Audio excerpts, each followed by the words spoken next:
your presence. We will start with your presence today. Let every power of darkness be destroyed. In the name of Jesus. Father, fill this place with your presence, Lord. Fill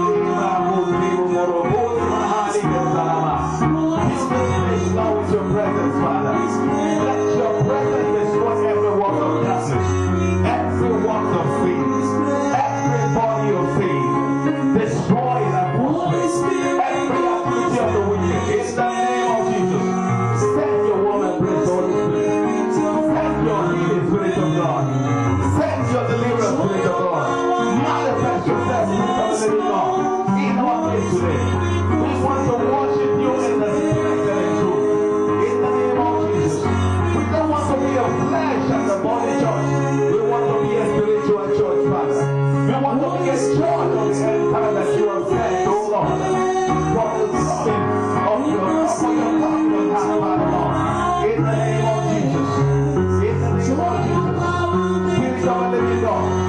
Move this morning. Spirit of the living God. Manifest yourself this morning. In the name of Jesus. In the name of Jesus. Spirit of the living God. Spirit of the living God. Spirit of the living God. Spirit of the living God. Spirit of the living God. In the mighty name of Jesus.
Thank you.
more rakazele mo palirai zeimako rakedemo rahazaimo ke limu rabalimo veki mari. Holy Spirit, Holy Spirit, come and fill this place. Bring your healing, all my praise. Show your power, make your presence known. Holy Spirit, come fill this place. Holy Spirit, come fill this place. Holy Spirit, come fill this place. Holy Spirit, come fill this place. Spirit of the living God, come for me. Spirit of the living God, come for me. Spirit of the living God, come for me. Spirit of the living God, come follow me. Touch me, Touch me, touch me, feel feel me. touch Oh Lord, me. oh Lord, Spirit of the living God, come follow me. Spirit of the living God, come follow me. touch me one more time. Oh Lord, Father, touch me touch me one more time. Oh Lord, Jesus, touch me now, Lord. touch me one more time. Oh Lord, Father, I need your touch, Lord. touch me one more time. Oh Lord, Father, touch me now, Lord. touch me one more time. Oh Lord, Touch me one more time. touch me one more time. Oh Lord. Thank you, Jesus, Thank you, Lord. Lord. We give you glory, Lord. We give you praise, Father. We thank you for your faithfulness. Let your will be done, Lord. Have your way in our midst, Father. In the mighty name of Jesus. Keep us the message from your throne, Lord, Father, today. Let your name be glorified. Amen. Let your name be glorified. Let us hear only permitted messages, oh God, not the message from the flesh. In the name of Jesus, move mightily, Lord. Teach us, Lord. Open the eyes of our heart. Give us a true right spirit, Lord Jesus. A contrite heart, in the name of Jesus. A heart that receives, a heart that is humble, in the name of Jesus. Thank you, Father. In Jesus' name. Let's be seated.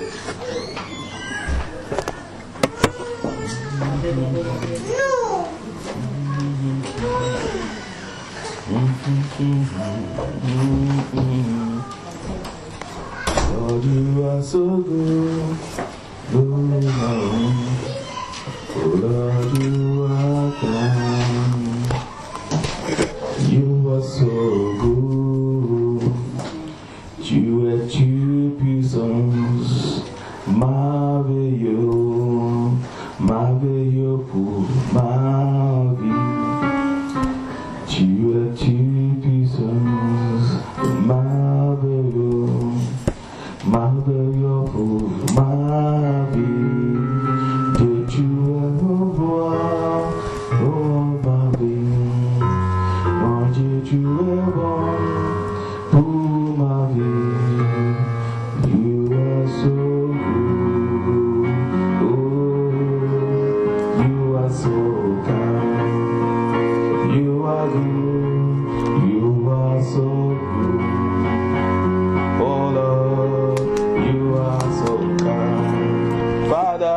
are good. You are so good.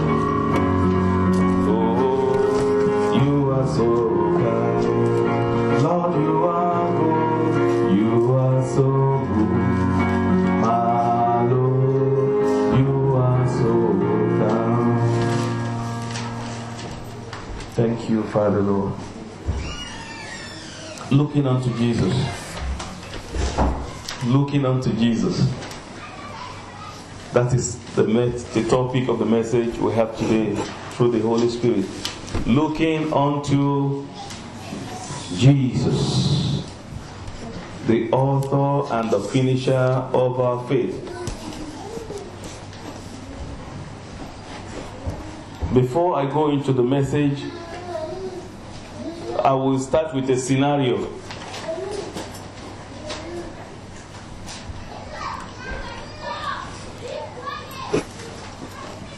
About travelers. I will tell you a story about some travelers so that you can understand the message. They started this journey on a wide road. They started the journey on the wide road, very wide road, like what we call motorway. And everybody was traveling in a car with any speed they like. So it got to a time they had to get to a place that motorway or car cannot pass through. But some people refused to park their car and begin to walk with leg. They said, I'm sorry, I cannot be able to travel on a leg. I am used to driving. So they tried to look for another road that could be shortcut, that is wide enough to drive through. But they were all going to the same direction according to their determination. So some decided to park the car and go on the road on foot. Why some say no? Why walk when we have a car? So we have to drive all the way. We don't mind how many kilometers we have to drive and get to the place on the highway because we cannot walk. So the people that decided to walk, they parked their car and they began to take this journey on foot. So the people that started walking and walking and walking and walking. There were plenty people making that journey. So they got to a place and it was a bridge. So thousands of people, in fact, uncountable number of people started the journey with car. Like a long queue of cars. So a lot of people tried to drive over to look for another alternative road, while some people were parking and going to the road on foot. Now, the people that decided to park the car and walk on foot too were plenty, but they were not as many as people that went through the other way. Now, the people that were walking on the foot too, when they got to a place, it was a bridge that remained. And they had to make this journey. So, they parked the car and they started going and climbing the bridge. The bridge was a narrow bridge, dangerous and delicate bridge, and it was only two ways to go and two ways to come. So you have to be patient, and they stayed on the queue. And when they got to this stage also, some people say no, I don't think I can manage this. This bridge is wobbling and it's very difficult and risky and very tough. And there was another road path, and some decided to follow the road path on foot. Why some people said we have to run the race according to instruction. The instruction is that we must pass through this bridge. So they decided to climb the bridge, one after the other. But unfortunately to me, surprisingly to me, it was only few people were able to climb the bridge. Every other person were just taking alternatives. I want to take us back a little bit. Plenty people came in a car, some people tried to drive. Few people decided to walk.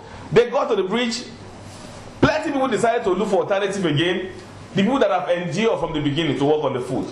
When they got to the bridge, they said, I don't think I can continue. I can't climb this bridge.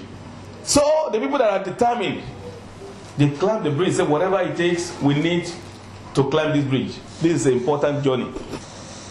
So only a few climbed the bridge. And the bridge is rope that is suspending the bridge. Rope.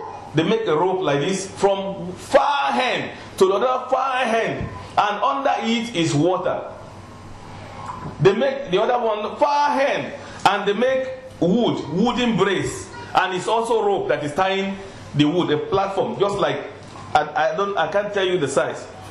So they put it there. And the rope is braced. Which means when you walk on it, it's wobbly. You have to be very careful. You have to be very careful. So it needs every of your determination, and there is space in between the wood, where if you make mistake, somebody can fall inside and fall away from the journey. And the journey started. Some were walking on those wood carefully and concentrating. Why some were walking on it and looking at other people, the way they are doing their own, the way they are walking their own, and they are not watching the way they are, and mistakenly they will fall into the hole, and they are out of the race. Why some people, they were just surprisingly there are old men too. Old men that will hardly walk. I saw them walking on that place. Everybody minding his business. Anyone that refused to mind business, they will fall inside it. And it was on and on and on and on. It needs endurance. It needs all their focus, all their attention, all their perseverance to walk through. And it was a long bridge. I can't tell you what the distance is. A long bridge, uncomfortable bridge, is not suitable to climb. And endurance is needed, perseverance is needed, patience and focus. Anyone that was looking at another person, B. Anyone that is focusing and not minding their business, but at the end of the day, the people that made it to the end of the bridge, they were not up to 100. From thousands of several thousands. Dropping. Imagine people that enter that footpath. They labored. They sweat. They suffered. They got to the bridge. Imagine the people that came all the way in a car. They drove distance, kilometers, and they got to where they will get down and walk with foot. They said they can't go to that way. The road is too narrow and very dirty. They have to find another road with their car.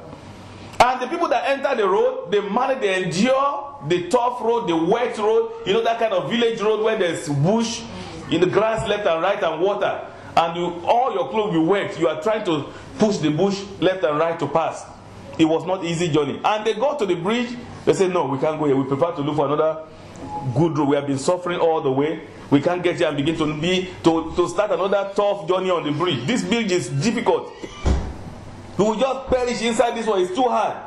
It's better to look for another footpath that look like this and find ourselves at the end of the road. We can't pass through the bridge. It's difficult. And even the people that managed to pass through the bridge, some of them were not focused. They were still looking at another person. They were still trying to talk about people that don't know how to walk it very well. After this scenario, I want you to look at the picture. I want you to look at the story very well. And I will not tell you the meaning, but the message will tell you the meaning. Looking unto Jesus, the author and the finisher of your faith. Hebrews 12, 1-2. Can somebody read for us?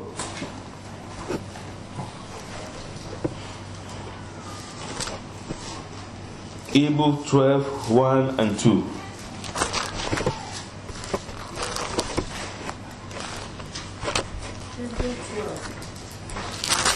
Hebrews chapter 12, verse 1 and 2. Therefore, we also, since we are surrounded by so great a cloud of witness, let us lay aside every weight and the sin which so easily ensnares us, and let us run with endurance the race that is set before us. 2. Looking unto Jesus, the author and the finisher of our faith, who for the joy that was set before him endured the cross, despising the shame, and has sat down at the right hand of the throne of God. Amen. Glory be to the name of the Lord. Therefore, we also, since we are surrounded by the great cloud of witness. What is the cloud of witness? If you read the chapter 11 of the Hebrew, you will see what the cloud of witness is. The experiences, the story of people that have succeeded before us, people that have endured, people that have had faith, people that have walked with God, people like from the beginning of the world, people like Noah, people like Abraham, people like Moses, Abel, and so on and so forth. People that have walked with God successfully. Those are what they call cloud of witness. That means the bunch of witnesses of successful people in Christ. People that have made the journey and made it to heaven. I haven't read about their stories.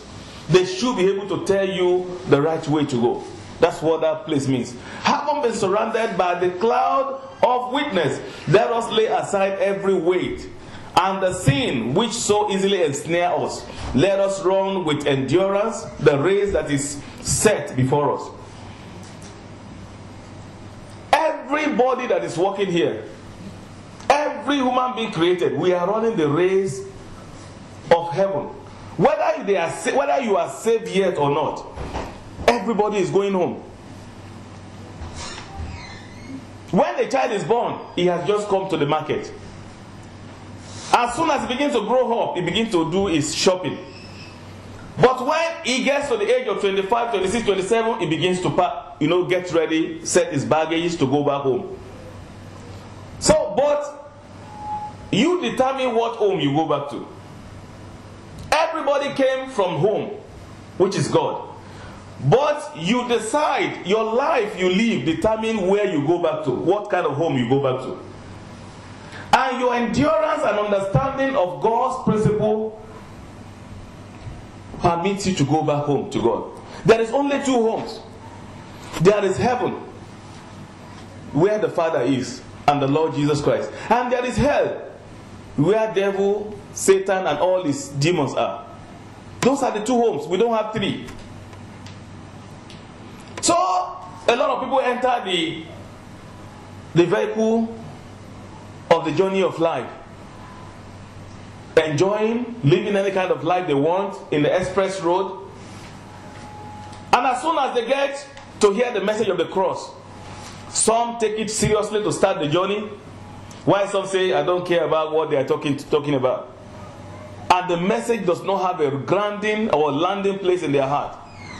And they hear it all the time, but it doesn't mean anything to them. Why some people, it meant to them, they accepted the Lord Jesus. They say, okay, I drop the vehicle of the express road, I go by the road path. And they started going by the road path. And when they get to the teaching that is stronger, strong teaching of how to be holy, strong teaching of how to be righteous, strong teaching of how to live to actually get home safely. Because we are all going to the journey back home. Some of them will say, this is becoming too tough now. When they get to the bridge, I've been sweating, this thing is not easy. It's not as easy as I thought. This gospel or heaven issue. I think I just have to create my own righteousness. Passing by the same road that look the same, to look for your own road, that is designing your own righteousness. Designing your own holiness. Designing your own kind of way. God understand me. God knows it's not possible. God knows I cannot handle it. God knows this is the way I have to do it. God knows. Does God really know? Or does he really have a standard?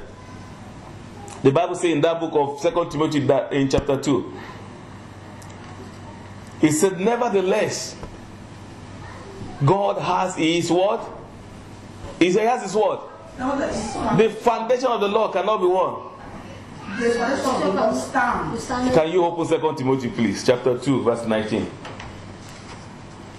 2 Timothy chapter 2, verse 19. Yes. Nevertheless, the foundation of God standeth sure, having this seal, the Lord knoweth them that are his. And let everyone that name the name of the name of Christ depart from iniquity or evil.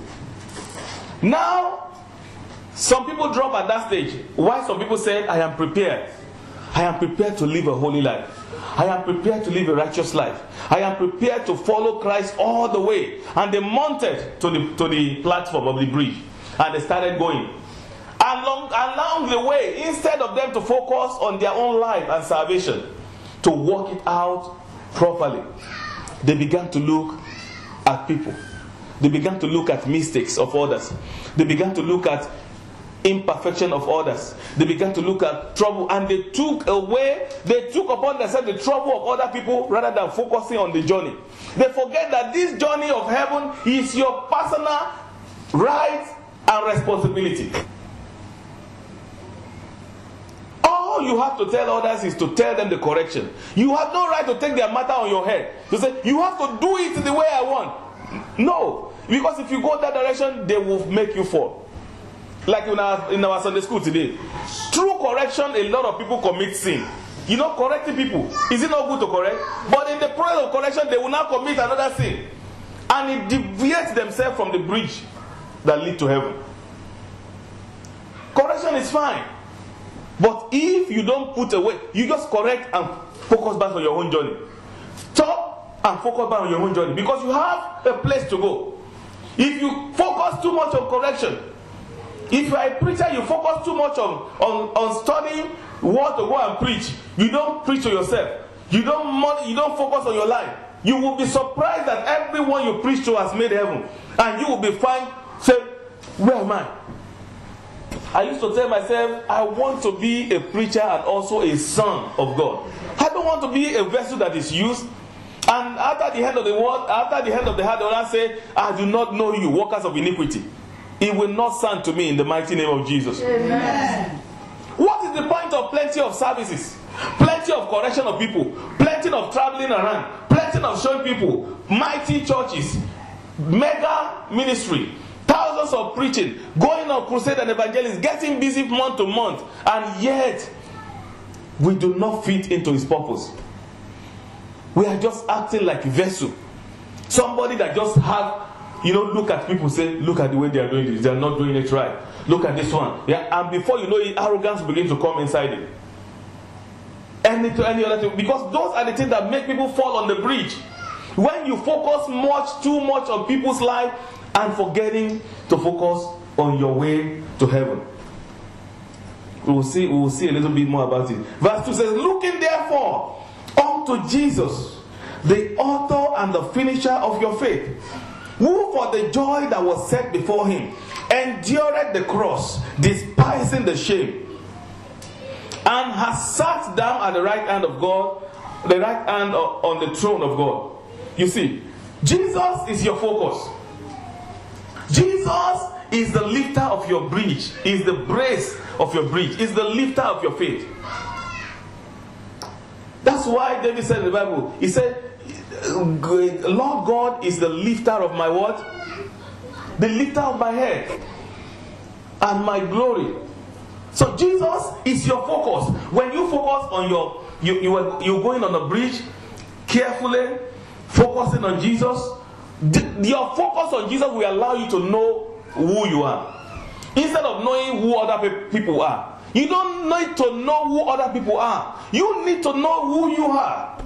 You just need to know who you are so that you can be able to teach other people, speak to other people. But when you lose your own identity, how will you be able to tell people who they are?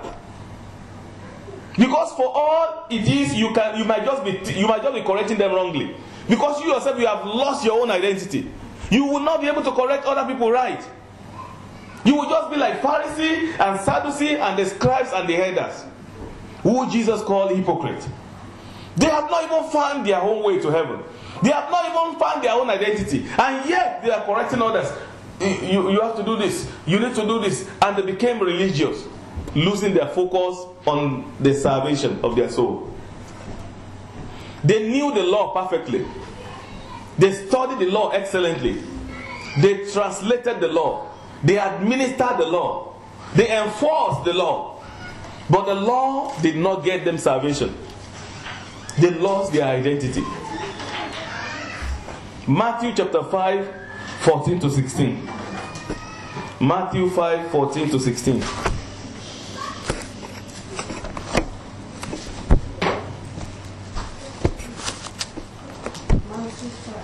Yes, ma'am. You are the light of the world. You are the light of the world. A city that is set on a hill. Yes. Mm-hmm. 15. Nor do they light a lamp and put it under a basket, but on a lampstand. And it gives light to all who are in the house. 16. Let your light so shine before men that they may see your good work and glorify your Father in heaven. Amen. You see, the light, when you see this light, light does not care about the darkness, the level of darkness. When the light is put on, it does not look at darkness. He doesn't care how darkness looks like. All he wants to do is to show his own light. He's not there to correct the darkness. He's just there to bring out the brightness into the people to see. So he does not struggle with darkness. Light does not struggle with darkness. It shows itself. And by showing itself, darkness disappears. The reason why the unbelievers are not getting saved anymore, why they don't care what you say, because our life does not portray to what we are talking about. We are full of words. They are confused. They have seen many mistakes and they think everybody is the same. They don't know what to do anymore. So many people believe we just accept him our own way and we see whether they just want to do it by 50-50 chance. The Bible calls us the light of the world. The image that the people look at. The Bible that unbelievers read. The instructor of the blind, according to the book of Isaiah. That is who we are. But we lost the identity. We lost focus on ourselves. The focus on ourselves gives us light to people without speaking. The focus is what we lose. And not only are we going to fail to give light, but we are also, if care is not taken, miss the glorious rapture. Please believe me, the rapture is very imminent. It is not a fake. It is not a story. Because everything that the Lord Jesus Christ talked about happened in the Bible. If you check the Bible, you will see cities, you will see towns, you will see villages right now in this world as we are talking. So Bible is not a textbook. It's not a storybook. It's a book of real life occurrence. Things that happen in the real life. The history of things that really happen. And the recorded history of things that will still happen. If you notice very well, whatever the Bible says will be happening when the coming of our Lord Jesus Christ is approaching, they are currently happening now. Since I was born and I've been growing up, the atrocity I've seen now in these last few years, they are more than what I've seen in the past. 10 or 15 years ago, it was shameful for two men to hold their hands on the street to be showing themselves as gay. It was very shameful. But now, they dispose themselves excellently. They kiss on the street, men and men. They go to registry to get married. In fact, some bishops are gay now. Pastors, they have church. They still preach what we are talking about in the Bible to people in the church, and they are still gay. So tell me what Jesus will be waiting for again. Ladies are declaring that they are lesbian openly on TV everywhere, and they hold their partner and they kiss and they go to altar to marry, women and women. And the government has made law that they should adopt children, baby, innocent children. The gay and the lesbian are adopting them. What do they want those children to be? The Bible warned against crossbreeding. I was checking on the internet, I saw a flying cat. Cat flying. They put the semen of the cat, inject in a bird, and they form half bird, half cat. Before a cat begins to fly around the house, Jesus is going to manifest. I'm telling you. Because God will not stand there and look at cats flying everywhere to begin to injure people and marking people. Everything is happening. Strange things. Making God hungry. The hunger of God is profound. Jesus is the one coming that he might have just little. That look at them, Father. How can I go now? Even the people on the bridge, they are not focused. They don't know what they are doing. They don't mind their journey. Look at the way. Like hypocrites.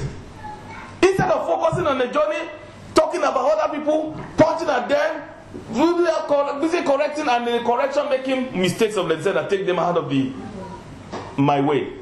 Who am I going for? How many people am I going to go for? With this host of angels. Do you know how many angels will be accompanying him? When the angels are more than a human being that is ready. Who are we going for? Is it these people? Hypocrites? People that proclaim they know me in their mouth, in their character, they fail me. People that appear to be bishops and pastors and ministers of the gospel, that are ministers of their own pocket and belly. People that have enriched themselves upon the surface of the heart that never expect my coming. They never even they encourage their members to remind them of my coming. Is that the people I'm going for? People that are plenty in the church and looking for their selfish interest and desire, and they don't have my true love in them. Many people are plenty in the church and looking for their own selfish interest. People are not in the church because they love God. They are in the church because this is the purpose. If there is no this, I was speaking to someone not too long ago. He was telling me that another person I spoken to, he told the pastor, say, if you want me in the church, you give me money. Anytime you see me in the service, you give me something as I'm going. Otherwise, I cannot come.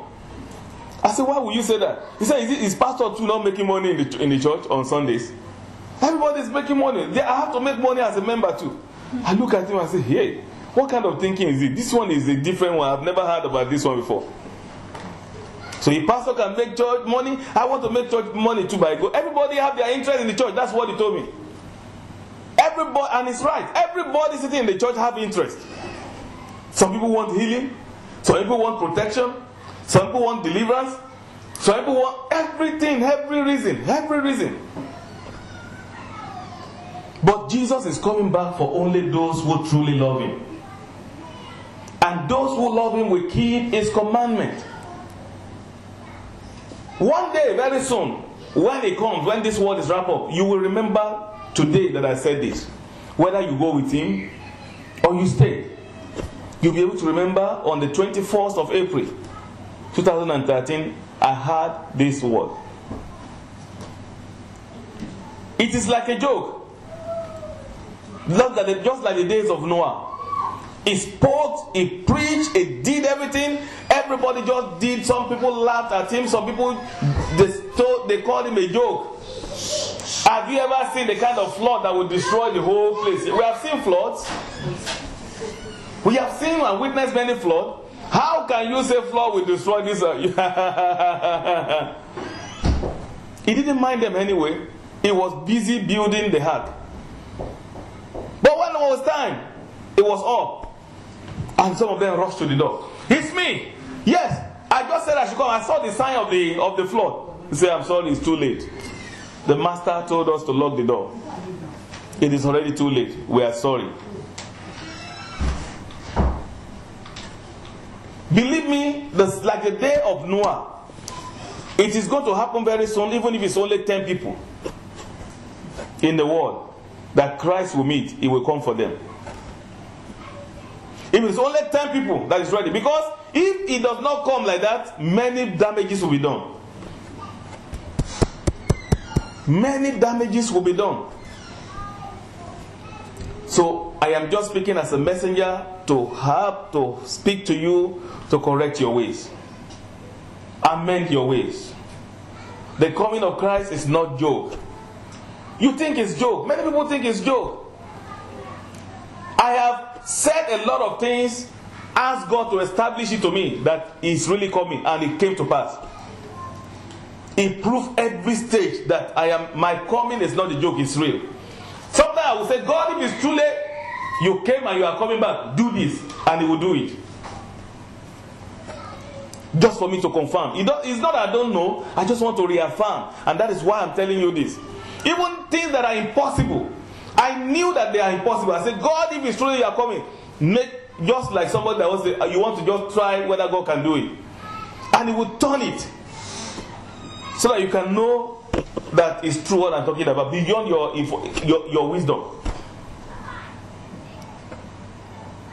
Jesus is coming. Lord is coming back again. Christ is coming back again.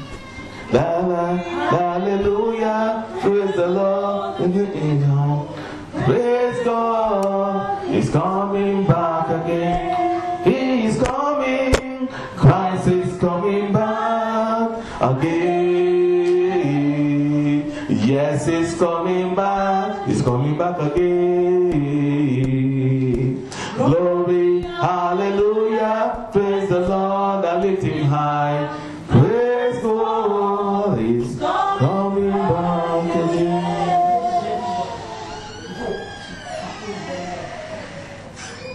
Many people will say, if I had known, I thought I had a chance. I thought I had next year. I thought I would have time to change. I wanted to just suspend my changes to maybe 2014 or 15. I didn't know that is what is going to happen. A lot of people in January 2013 shouted Happy New Year with us. Do you know how many of them are gone now? Many people. People just travel and they never return back to their house. People go just close by road and they never came back. And these are the people that have plans too, maybe of their salvation or some other things. Things to correct, things to rectify, things to perfect. The only reason why you are in the church is because of Jesus, not because of anything. Those things, when you fulfill the purpose of being in church, the Lord will begin to bring those things to pass in your life. Jesus is the reason why we are seated in the church. Not for any reason. There was a day as if God was just speaking to my mind. It is not a word. I have to correct that. It's just in my mind. And He will say, if I do not do this, what will you do? Then I will say, it's not good, eh? It's not good if I don't receive it. Then another thought, I will say, even if you don't do it, you are still the Lord, the King of Kings. I did not receive it because of what I want to receive. I believe you because I learned the story of someone that gave his life for me. And when I thought, I said, what can I give in return? I said, a life for a life. A spirit for a spirit. A soul for a soul. Lord, I give you my life. I give you my soul. I give you my body. Take hold of me. Take my life and let it be consecrated, Lord, to thee. Take my heart and take my hands, let it be to thy, O Lord. Amen. What does it profit a man or woman after everything?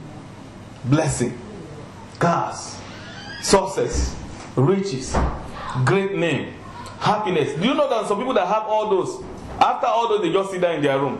What remain. They have about 67 chieftaincy titles or more. Multiple chiefs, they call some of them. They have plenty cars, jets on the tarmacs, at the airlines. They have everything that money can buy. And sometimes they will just think, I feel empty. And they will just feel empty, despite the fact that they acquire all these things. Because there is no price that can buy salvation. No amount of money can buy salvation. But it is given to you freely, if you will take advantage of it sincerely. It's not everybody that starts the journey that will be rewarded. And it's not the runner of the race that will be rewarded, that will make it to heaven. But those who run according to what? According to what? According to instructions and rules. Thank you, my sister. That's what I'm looking for. There are rules to go to kingdom of God. You don't design your own rules. You don't walk. If an athlete go on the mark to run, they have rules. If they do not run according to the rule, no matter how fast they can be, they disqualify them. Some people will use drug to help them. They disqualify them. They take even if they won any gold medal, they take it from them, and they disqualify them. So in the kingdom of God, there are rules, and the rule is you must be holy to see God. You must be righteous. Seek the kingdom of God and His righteousness. Beside that, there is no other law. Not our righteousness, not our holiness, but the holiness according to instruction. And you cannot get that except you focus, zoom into your life regularly, daily. That's why David said, when I lie on my bed, I search my heart. You search every evening. When you go to your heart, you search your heart. As I'm sitting there looking at me, search your heart. What is the shameful thing that I've done, hidden in the secret? Any shameful thing, any sin will not allow anybody to go to the kingdom of God. Make sure you have everything disclosed before the coming of the Son of Man. Make sure you are one of the people that are running the race with rules and instructions regularly.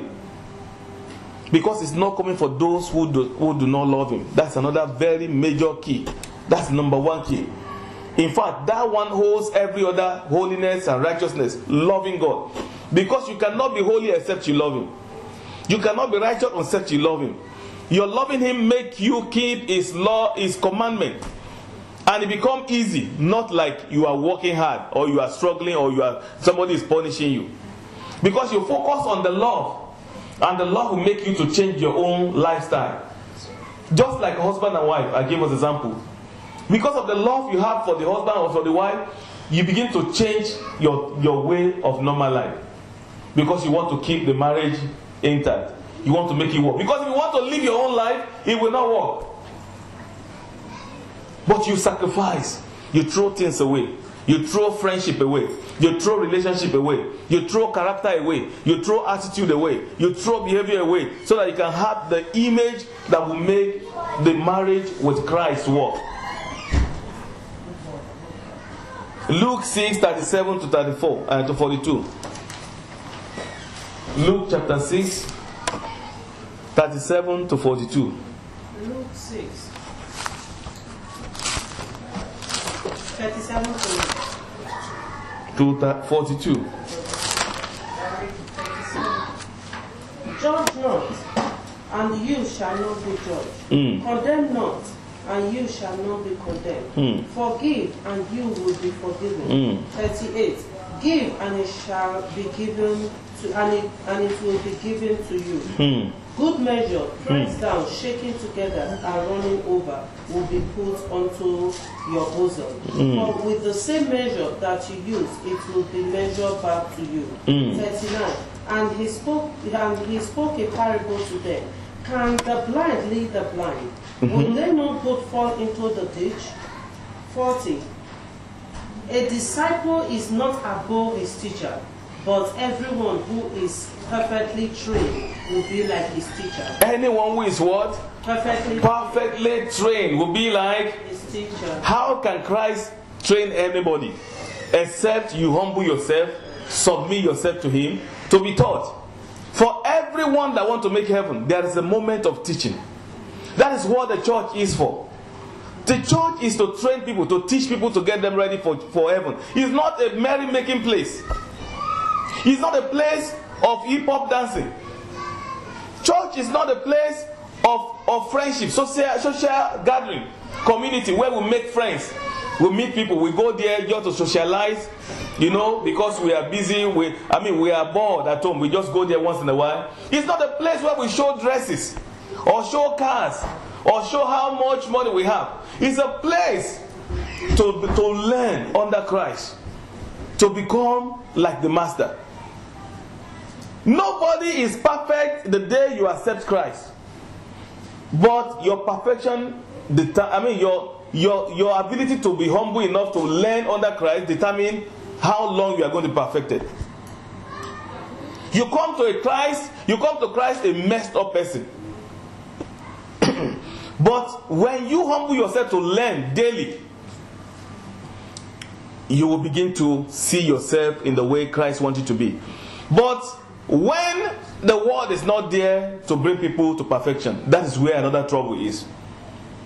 When you begin to teach new labor, look at that passage we just read now. Give, it shall be given to you.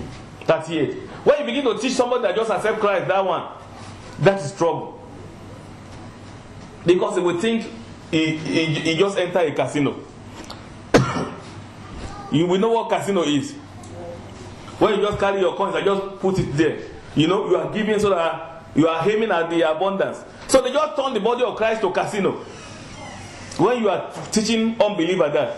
Unbelievers that have been, selfish before they know Christ. Everybody was selfish, like I told us before. And they now find Christ, and you now begin to tell them that give and preach it. This one is not talking about money. It's not. If you read it from the beginning, it's talking about your identity, the way you are. If you, like I said before, if you prepare yourself on that bridge, other people will see you and they will imitate you. And if you respect them, you will get abundant respect back. If you honor them, you will get abundant honor back. If you tell the truth always, you will get a honest partner back. You see that? So whatever character you do on the journey to heaven, you will see everybody around you in the church doing that to you. So in other words, if you don't see anybody loving you in the church, check yourself whether you love somebody. If you are not a giver and you complain that people are not just givers, they are very stingy, check yourself too. What are you giving? Because whatever we have, that's what we see around. Just like one of our messages called Mirror. Amen. Amen. God is a great... So, I will still come back. You can sit down for a while. So, the judging that is talking about is not... The Bible is not saying that we should not expose sin. I want you to understand that because some people use that language very well. When you preach, they'll say, the Bible says, judge, you'll be judged. Don't judge me. They will say, judge not, so that I will not be judged. That's not what the Bible says. Judgment, you know the meaning of judge in English? It means you condemn person already. You finalize their case and send them to hell. That is not what you're doing, is it? You are just telling them to open their eyes. So a preacher will tell you what your mistakes are, but will not judge you. Say, my sister, this is not good enough. The Bible says we should do. That is not judgment.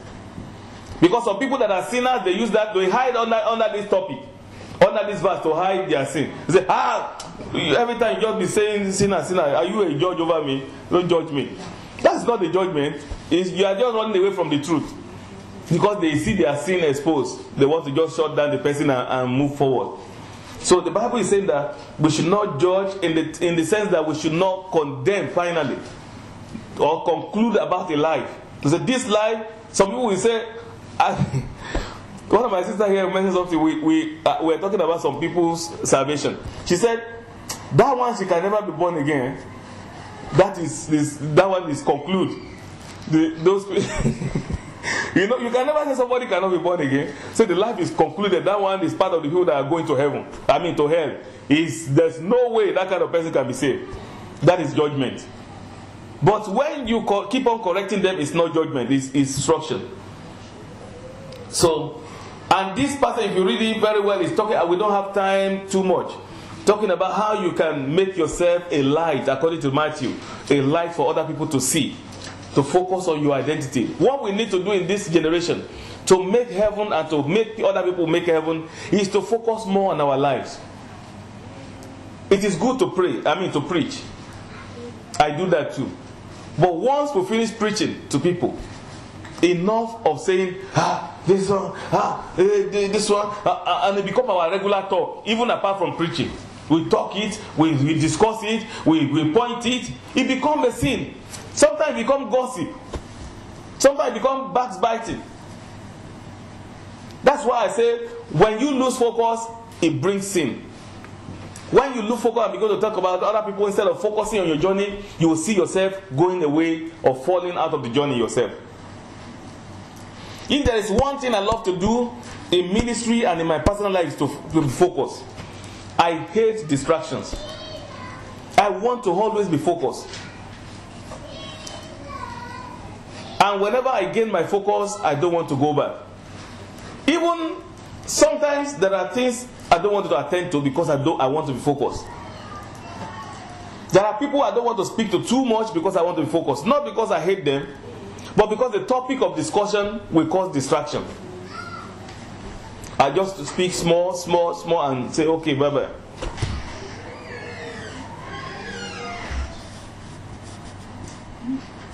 Can blind lead a blind? Will they not both fall into the ditch? A disciple is not above his master, but everyone who is perfectly trained will be like master. Not somebody that go to Bible school for 4 years. That's not what Jesus is talking about. You can have 10 years Bible college and fail woefully. Trained by men is different from trained by God. People that are obedient to God to lead them. Not people that hold certificate and begin to speak nonsense. And act nonsense. And begin to raise nonsense people around. That is very wrong. The focus of the people must be channeled towards Christ.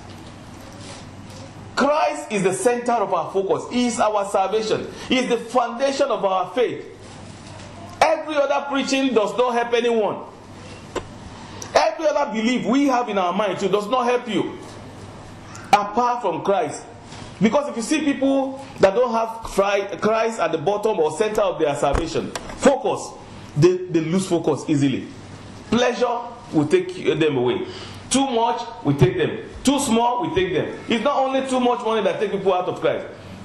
There are some people, they are poverty too. They say, God, you have lost a son, but I cannot endure this anymore. They will just go away. And there are some people too, they are very fervent as soon as God just give pleasure and just blow here to their body again. You just say, I'll see you next time. And maybe next week. You know, I'm just taking care of some business. And excuses.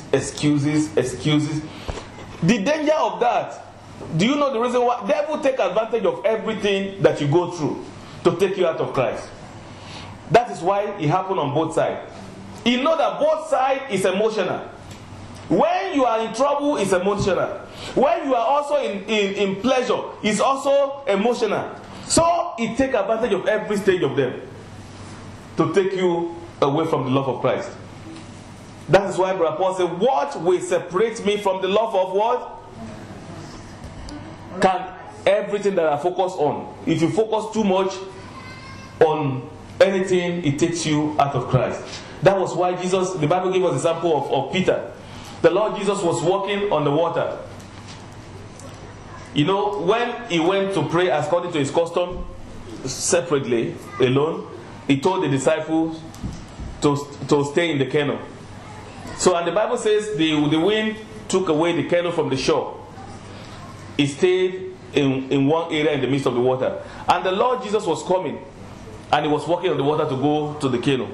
So they opened their eyes. They said, "What is this?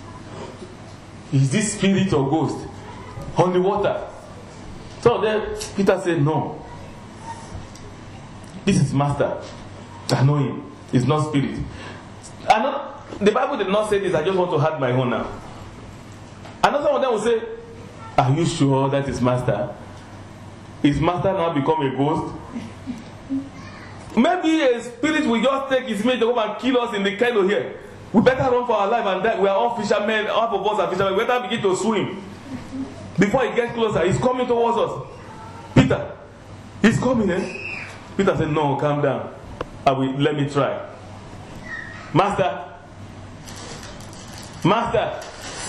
Jesus said, "Look at these fearful people. All of you." Look at the way they are shaking the canoe. They still didn't believe. He answered that they didn't believe. He said, "Oh, are you the one?" Oh, and Jesus doesn't. I took time to study Jesus in the Bible, and I want to be like that. I was telling my wife during the week, I said I make some mistakes beginning this ministry, and I have corrected myself to be like only Jesus. When you ask Jesus a question, he'll be asking you another question. Because he knows what you want to say in your mind. He will not answer according to your desire. So that you will not hold him to a word. He say, "You are the one that said that." I said, I will never make that mistake again. I remember somebody called me sometimes ago. I heard about something. What do you think about divorce? Instead of me to act like Jesus, they say, "What do you think about it? You read your Bible." That is what Jesus will say. And I took the topic and said, "Hey, you see, do you know that mark that person about me? He misunderstood me." So I learned my lesson to be like Jesus in a very hard way. Nobody can get anything from my mouth anymore. No matter how smart that person can be. Because I have learned to be like Jesus. Anything you want to say now, I will ask you what the Bible says, what is your understanding about it. Then we judge on your own mouth, not from my own contribution. And all of a sudden Peter said, "If you are the one, command me to come out of this canoe." Then I will come out and say, "Okay, Peter, it is me. Come out." He quickly landed. When he landed, he was looking at Jesus. His focus was on Christ. Because that word was authority. Come out, it is I. And he stepped out in faith. He acted on the word. Because the word, the Bible says, wherever the word of a king is, there what? There is authority or power. So he acted on the word. And the word lifted him. The word of God does not disappoint you. It lifts you. If you are standing on it. That's why that song says, "Standing on the promises of God, my King." His word, his promise, they cannot let anybody down. So he stood upon the commandment of the word. And he started walking. So he began to think. The thinking come. He was now thinking, can I really be walking on the water? Is it Peter? I'm making it. Then he looked back at the distance and said, "Hello." The Bible did not say that I put my own. Sorry. He must have waved to those people saying, "Peter is making it. I'm making it." Many things might be happening in his mind after Jesus. It is me. When he goes, no, he has promised me that I will be the one. No. And when that began to happen, it was sinking. Jesus! Until Jesus says, "Look at this one of little faith." Anxiety, loss of focus, it takes you out of Christ. It brings you deeper in trouble. Not only out of Christ, it makes somebody deep more in trouble. Because the trouble will be worse than ever before. You have used your mouth. The reason is that you have used your mouth to curse devil. You know, when we pray, "Help me, Satan." Remember all those prayers? I don't want to remind us. All those punches to the devil and all that. Some people have many ways of praying those prayers. They will punch the devil, they will kick the devil, and now they went back into sin. The devil will just look at them and say, they will just begin to sting that person like bees. Every trouble, as this one is going, another one is there. As this one is going, they will not begin to eat regularly in the dream. Begin to chew. And if devil want to scare them, he will not put the meat in their mouth, physical. When they wake up, they say, Pastor, I see meat. They say, where do you see meat? I was chewing the dream and I saw it in my mouth. That kind of thing can make somebody scared and accept Jesus back again finally. Because it's very scary to wake up and see that thing you are eating in the dream in the mouth. And it happens. It happens. Amen. I just wish to joke a little bit. That's not my message. I see the faces are getting stronger. I need to make it a little bit softer. But in soft and strong, we have to know the truth. Amen. Amen. So he says, 41. And why do you look at the speck in your brother's eyes, but do not perceive the plank in your own eye? Or how can you say to your brother, brother, let me remove the speck that is in your eye, when you yourself do not see the plank that is in your own eye? Hypocrite, first remove the plank from your eye, and then you will see clearly to remove the speck in your own eye. Amen. So what Jesus was trying to let the people know is that they needed to be focused themselves. Because they have a lot of things they don't even understand. And when they are busy with other people, they will not be able to understand it. Believe me, when the Lord was preparing this calling, I didn't even know where it's going to be. I didn't know why. I didn't have any idea of my own. Even half of these messages, I didn't know them myself. It was just through the preparation of the calling that God was giving me all this message. I was studying, and it was changing me. It was changing me. Because there are the things I never knew myself. For instance, look at what we are teaching in the Sunday school. The ultimate deliverance. About arrogance, about selfishness, about envy, and all that things. When I was going through it, sometimes I was the one that is writing it. I would just pause like this. They are my studies. If you don't know, they are my study that became book. Because some people might just think he went to go and write a book. They are my own personal study that turned into book that I think people they will be able to gain from. Because it takes more than what you know to get to heaven. That is the reason why not many people are ready to go. Because a lot of people are not ready to go.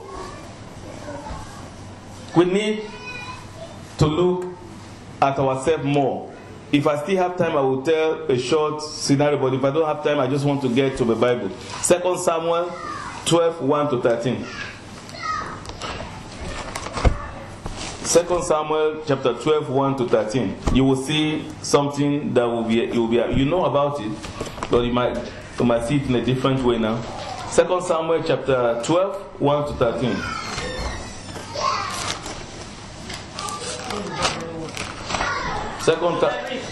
Yes, loud and clear like evangelist, man. 1 to 13, right? Okay. I read. Then the Lord sent Nathan to David, and he came to him and said to him,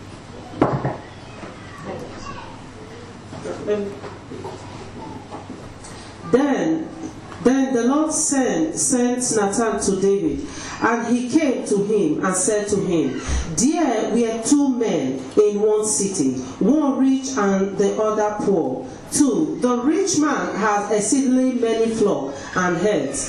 3. But the poor man had nothing except one little away lamb, which he had bought and nourished, and it grew up together with him and with his children. It ate of his own food and drank from his own cup, and lay in his bosom, and it was like a daughter to him. 4. And a traveler came to the rich man, who refused to take from his own flock and from his own head to prepare one for the wayfaring man who had come to him. But he took the poor man's lamb and prepared it for the man who had come to him. 5. So David's anger was greatly aroused against the man, and he said to Nathan, As the Lord lives, the man who had done this shall surely die. 6. And he shall restore fourfold for the lamb, because he did this thing, and because he had no pity. Hold on, man. You see that? You see the scenario. The Lord sent the prophet Nathan to David, because David he committed a sin. We remember the story. For the sake of people that don't remember the story, he committed a sin. He plots for the killing of a man, Uriah, to take the wife Bathsheba. You see, that was the wife that now became the mother of Solomon, the wife of David. You see that? So even when the wife was still living, when the husband was still there, he saw the woman. Since he saw the woman, he had been looking for one way or the other to hurt the woman by all means. So he designed a plan. He sent the wife. They went to war one day. He told the captain, he said, put that man in front of the wall. Before then, he had already had an affair when the man was at the war front with the woman. So because the woman was pregnant, he designed a plan to kill the man, so that the man, many other schemes I won't be able to go into. Even when the woman came back for a while to rest, the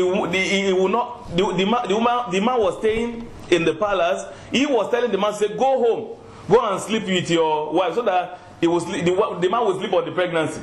He will not think he's the owner. The man refused, say, who am I to go home in the one front when the war is still? I will not go, I'll remain like this. So every plan did not work. And I said, I have to the whole king. How will everybody say the whole king now impregnate a soldier's wife? He planned and put the man in the front of the war, and the man, he plots, and they kill the man according to his order. So he might not kill the man with himself, his hand, but he was the killer, because he was the one that gave authority to be killed because of the wife of the man that he had slept with. So the Lord, anything you did, anything anyone does in the secret, the Lord saw it. The Lord now told Nathan, this is what he did. Well, go and tell him this. He didn't nobody know. What they say in my country, say he chop, he clean out. He chop, he clean out. So it just remained there. You know, some people think they are burying sins when there is no proof and evidence, or somebody that will bring it out. They do it in the church, ministers of God, servants of God, fornication, adultery in the church, and just bury it and claim out and kill every evidence and proof and continue living, not knowing that the Lord is watching. The Lord sent Nathan, go and tell him the thing he did in the secret. I have seen it. I have seen it. Tell him this story. And that's the story she read now. A man had a lamb, and they were growing together with his children in the house, and that's all he had. And there was a rich man that had plenty. So this rich man had a visitor. Instead of him to keep from the plenty to give his visitor, he took the only one that man has brought up that had become like family. He took that one by force and killed it. And look at the judgment of David there. He got angry. You know they used to have royal throne. I know the way he would do it. That he said, no, in this territory, in my domain, in this kingdom, Nathan ordered that somebody should bring me that man. He had to die. He need to die, that kind of person. He had done terribly. How can somebody took only one when he had plenty? And David is the one that had plenty wife. And Uriah had only one. He forgot. He lost focus. He did not focus on himself. He was focusing on sins of other people, whereas he was the chief sinner. And look at what Nathan told him in verse 7. 7. Then Nathan said to David, "You are the man. Thus says the Lord God of Israel. I anointed you king over Israel, and I deliver you from the hands of Saul. 8. I gave you your master's house and your master's wives into your keeping, and gave you the house of Israel and Judah. And if that had been too little, I also would have given you much more." 9. Why have you despised the commandment of the Lord to do evil in his sight? You have killed Uriah the Hittite with the sword. You have taken his wife to be your wife, and have killed him with the sword of the people of Ammon. 10. Now therefore the sword shall never depart from your house. Amen. That is it. Jesus. Amen. So that's right. That's okay. Amen. You see that? David lost. He did not. He was just busy judging. As a king, he was judging people. He was judging everybody. He was passing judgment, and they were bringing cases to him and all that. And he thought this case was one of those cases. But he didn't know that he had committed even terrible things than all those people he was judging. The people he was speaking and governing. Because he was a governor, he was a judge, he was a king, he was everything in Israel. But not minding, not focusing on his own life. He lost focus. The Lord told him, "I gave you everything in your child. Even if you wanted more, I would have given you." The same offense Ahab committed. And his wife, conspired by his wife, Jezebel, to take the vineyard of who? Naboth. A king that had many places he can just send anybody to farm anywhere. He now took interest in only Naboth's vineyard. And the Bible says he became sick. I have never heard of that before, except here. Somebody became sick because he wanted somebody's thing desperately. To the extent that the wife had to stand up to plan and they kill him to take the vineyard. But they were king. Ahab was a king and was a judge of Israel. Because those days, every king will be judge, the governor, and everything in the nation. But they have many dirty things cover up themselves. That is the body of Christ we have now. Pastors, bishops, brothers, sisters, many cover up sins. We just think when we ask forgiveness, that's fine. This morning before I came to church, my wife was telling me about a situation of confession and in the revelation she had. And what I brought out from that revelation is that there are some sin that is forgiven, but confession needs to be made. Because when you sin against somebody, for instance, you gave somebody something in the food to eat, and anything happened, and you now got born again, you confess, you forgive, you need to speak out. Confession is not easy, but it's part of the cross to carry. That's what they call restitution. You don't carry that to heaven and you make it. But in this end time preaching, there's some pastor will say, no, don't mind them. Those are the people that design their own preaching. Bible did not say so. But because of their intelligence and wisdom, because they themselves, they have many things that they're hiding, they will say, don't mind them when God is forgiving you. Who told you God has forgiven them? Or is it that God might forgive them, but they have offended that they need to speak about? Don't misunderstand. There are some sins you don't need to speak to anybody. Like children that stole money when they were young and their parents' money and all that before they grow up. If you feel like you can still do that. But that is not held against you. But somebody that conspire to hurt somebody or put a heavy lie on somebody, that somebody was punished by a serious punishment, and you know about it and you cover it, when you get born again, let them know. And they have been looking at somebody with that high. Let them know that person did not commit it. I'm the orchestrator of that.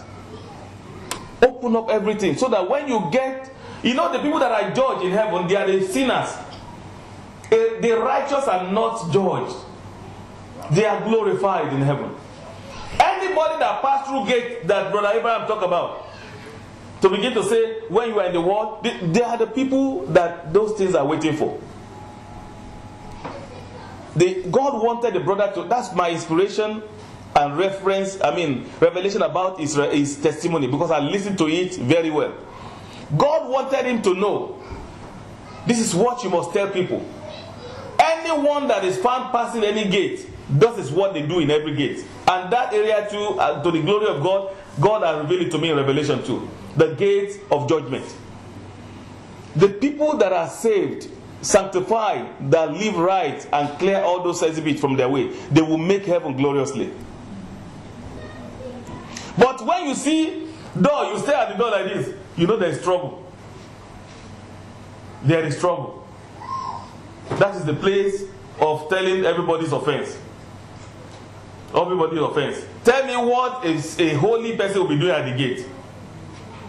A God-fearing person. Someone that lives a life pleasing God, loving God, throwing everything away, opening up any secret. You don't have anything to do at the gate. Now, I'm not saying he didn't see it, but I'm saying that is what God wanted him to know, is that there will be gates so that he can pass through it himself. Because there is gates for every judgment. So God wanted him to go back to tell people, say, there's a place, a gate, to check everybody's righteousness. There's a place to check everybody's restitution. There's a place to check everybody hidden sin. There is a place to check those people that believe and backslided. And you will say, the blood of Jesus, like the one I saw, and the blood of Jesus wiped away all my sin. And you begin to talk again. That person is going to hell. But when you said the blood of Jesus has washed away my sin and you don't talk again, the gate opened. So my own is different a little bit from Brother Abraham own. One day I was telling my wife with a joke. I said, do you know me too? I can become international evangelist that people are going around. Because God has given me too much revelation to put on video and everybody will be calling me around. You know, that's what people do. They just saw those revelations, put it together in video, and they push it. And you just begin, everybody just begin to drag you around. Say, hey, I said, oh, you think my revelation cannot enter a word? I was just joking. So I was just joking. I said, that's what people do. You know, revelation a little bit, and it become a big thing. But God has different calling for him. I understand that. I'm just joking. God has calling for different people. There are some people that God has called. We maintain our calling. The most important thing is that stay on your calling. Don't do another person's calling. If God has given you a ministry to share your revelation, vision, and do it. It wins souls. Many people get saved through all those things. So stay on it if God has sent you that. So I'm not saying that it's not good. I was just joking with that. Amen. Amen. So the bottom line today, before we stand up and pray, is looking unto the Lord Jesus Christ. He is the author and the finisher of your faith. Let your focus. The Bible says, because of the glory that was laid down for the Lord Jesus in heaven, he refused to lose focus. And that is what I want you to bring out from that verse. Can somebody read that verse 2 again? Hebrew 12. And I want you to read it with understanding. That's the way I read Bible. With understanding. Sink into your heart.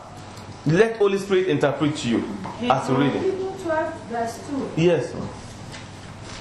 Looking unto Jesus. Yes. The author and the finisher. The author and the finisher of our faith. Of your faith. The one that started the whole history. The one that started your journey. Anything that you want to talk about in Christ. And the one that finished it. You don't have anybody that died for you. You don't have any sermon to understand. Nobody should call you or speak to you to say, I feel this the way is good. Don't mind those. It is wrong. Anything Jesus has not said, you cannot do.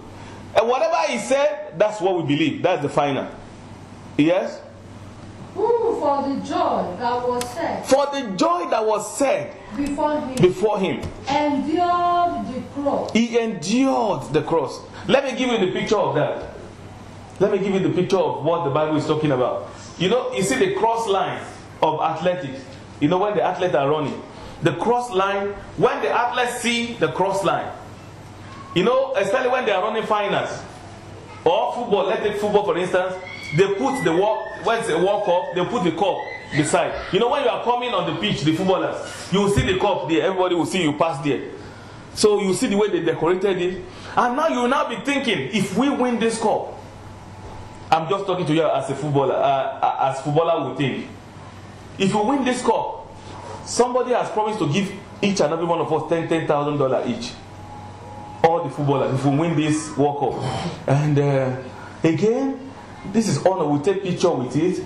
We'll dance, we'll celebrate. We have to die on this field today. You see that? So they have their driving force through all the promises from that winning of the cup. And it will go into my CV too. That in 2010, we are the team that won World Cup. My name and picture will be displayed in my country's Ministry of Sport and all over the world. And probably I will get another club, better club looking for me to have bigger money. For that reason, they want to die on the pitch in the final or quarterfinals. Once a club enters quarterfinals, semi-final, final, they want to do everything. That's why you see cup as if they are fighting. As if they are fighting, everyone go, because they just want to get that cup they have seen. That is what the Bible is saying. For the sake of the joy that was laid ahead for Christ, he despised what? The shame. He despised the shame. There is no shame for believers. You know, some people will say, what will people think? Believer, born again. What will people say? What will people think? That is not the word of believer. The Bible says Jesus despised the shame. He threw away the shame. He threw away what the people talk, what the people say. He did only what the heaven will know about. Saul failed God as a king because he was focusing on what people say. Go and read the story of Saul. Saul was people's king, but David was who? God's king. That's the two difference. When you are too mindful of what people say, they will look at my style, they will look at my this thing, they will say I'm no longer like this. They will say, if you think about say of people, you will never be able to please God or make heaven. But when you look at, I want to stay on the side of God, regardless of what everybody says. What the Bible says is what I want to do. The Bible says Jesus dismissed every shame. Or what people will talk about, the whole king of, somebody that called himself king of kings. He was spitting on him. Spitting on him, slapping him, beating him in tongues, pushing him with the cross, paraded him in front of everybody, almost barely naked. And when we are here, we now begin to mind our own dignity, our own style, our own life, which is not supposed to be. It's not supposed to be. The Bible says he humbled himself and became obedient, even to the point of what? Death. Yes, the second one. Definition. Yeah, definition. And is set down at the right hand of the throne of God. After despising shame, he has two things there. Who was for the joy that was laid ahead of him? Endure the cross. Endure the cross, you see that? And despise shame. Despising the shame. You remember the story that I told when I started? I said some people could not endure anymore. They think it's too hard to live this kind of life. I cannot deal with this. Many people say, it has to be this life or else I'm out of this church. Some people say, it has to be this cigarette or I'm out. Some people say, it has to be this dressing or how. It baffles me when I see people choosing dressing between God and dressing, they choose dressing. Between God and lifestyle, they choose lifestyle. Between God and smoking and drinking, they choose smoking and drinking and they say, I live. Some people making choices between things, they choose their own interest. They don't care about what God says. They just follow their interest. They follow their desire. And that is why you see ministers of the gospel, they change different times. I am not proud about this, and I'm sorry if the man had it later on the internet, because that happens sometimes. The church, he won't mind anyway. His life is an example to everybody. The church that got born again in the 80s. I told us before, we changed signboard about 2 or 3 times. You know, a church, American missionary will come, we join them, and when they mess up, we change the signboard to our original name. That is not godly. It's not dignity. We don't change at anything we see like a chameleon as believers. We must stand with Jesus. And the people that are not focused, those are the ones that do that. Because devil want to use financial trouble to make you change. They want to use distraction and the things you need most to distract you. So some people will bring what you need. If you are not standing with God, you will see yourself going that direction. But you must let the people know that you know Christ and you are following Him, and all the way you are going. I don't know how to sing that. I'll close with that song. All the way with Jesus, I'm going all the way. Let's rise. All the way with Jesus, I'm going all the way. I give him my heart to love Him. I made my mind to serve Him. Nothing can never stop me going all the way, all the way. All the way with Jesus, I'm going all the way. All the way with Jesus, I'm going all the way. I made up my life to love Him. I made up my heart to serve Him. Nothing will ever stop me going all the way, all the way, all the way with Jesus. I'm going all the way. All the way with Jesus, I'm going all the way. I gave him my heart to love Him. I gave him my heart to serve Him. Nothing will ever stop me going all the way with Jesus. I'm going all the way with Jesus. I'm going all the way. I made up my mind to love Him. I gave Him my heart to serve Him. Nothing will ever stop me going all the way. Day by day, step by step, day by day I will love Him. Nothing will ever stop me going all the way. Hallelujah. I want you to repledge to God now with your hands like this, like somebody that's in the court. Please, if you don't mean it, that is what I've decided to be doing now. If you don't mean it, you don't need to. Because it's a great commitment to raise up your right hand and you speak to God. You are free not to lift up your hand. And nobody will, and I don't want anybody to close eyes to do that. You know, my own kind of calling, altar call is not the kind of altar call of close your eyes. Anybody that is not ready to, anybody to be identified with Jesus should sit down. So, right hand, lift your right hand up. Lord Jesus. Lord Jesus. I am ready. I am ready. To repent of all my sins. To turn a new life. I know you are coming back very soon. I want to be among the people you are coming back for. I don't want to go to hell. Have mercy on me. I know there is no turning back in hell. Hey, Lord, have mercy on me. The reason why I put hell in my own is because I saw a picture of hell in my mind. Hey, Father, have mercy on me. Redeem me. Begin to tell God again. Everything that you have not told anybody or any sin, begin to tell Him to forgive you. Have mercy on you. Ask Him to forgive you. Ask the Lord to forgive you all your sins. In the name of Jesus. Have mercy, O Lord. Have mercy, O Lord. Every mistake, every error, every unfaithfulness, every unrighteousness, every filthiness, every unkept promises, wherever you have promised and not kept, Father, forgive me, O Lord. Every unkept promises, every failed promises, any kind of heresy, any kind of evil and bad behavior, Lord Jesus, have mercy on me. Every exaggeration, underestimation, Lord, have mercy on me.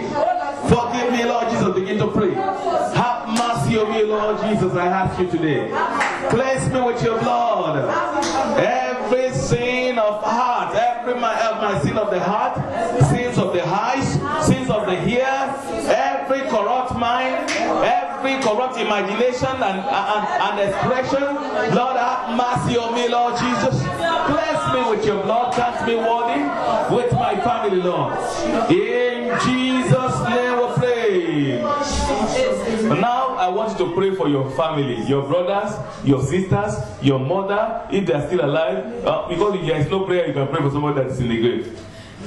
So you pray for those living, that the Lord will have mercy on them. Have mercy on them. That is why we are talking to you too. Once we are still living, there is forgiveness. But when somebody is dead, it's finished. Judgment has come. Ask God to forgive every member of the family and call them to himself to save all of them. Begin to pray for them in the name of Jesus. Father, we pray for our brothers. We pray for our sisters. We pray for our family. Oh Lord, my Father, touch them, redeem them in the name of Jesus. In the name of Jesus. Father, forgive all their sins. Draw them closer to you. Open their eyes to know what we have seen, Lord. Pray for your family that are born again to know what you know now. Pray that they should know what you are known now. That the Lord should reveal to them what you know. Also, so that they will not go to hell, even as believers. In the name of Jesus. Father, Lord, have mercy. Father, Lord, have mercy. Father, Lord, have mercy. Father, Lord, have mercy. Father, Lord, have mercy on our brothers and sisters. To know what we have known, so that they will not go to hell. In Jesus' name we pray. Finally, let us pray for all the body of Christ worldwide, that the gospel of hypocrisy and self-righteousness should be thrown out of the window. That the Lord should show them His true word and give them the heart of humility to receive. Begin to pray for all the churches. In the name of Jesus. Father, we pray for all the churches. Give them the heart to receive your word and the spirit of humility. Show them the truth all over worldwide in all churches. In the name of Jesus. Show them all on your righteousness and the purpose of living and the purpose of being in the church. In the name of Jesus Christ. Give them the spirit of humility. In Jesus' name we pray. We will pray more about that on Thursday. But before you go, I want you to ask God what you want. Remind Him again if you are asked before. The Bible said we should ask, seek, and knock until, He didn't say how long, until our joy is full. We receive our testimony. Begin to ask again and remind Him. In the name of Jesus.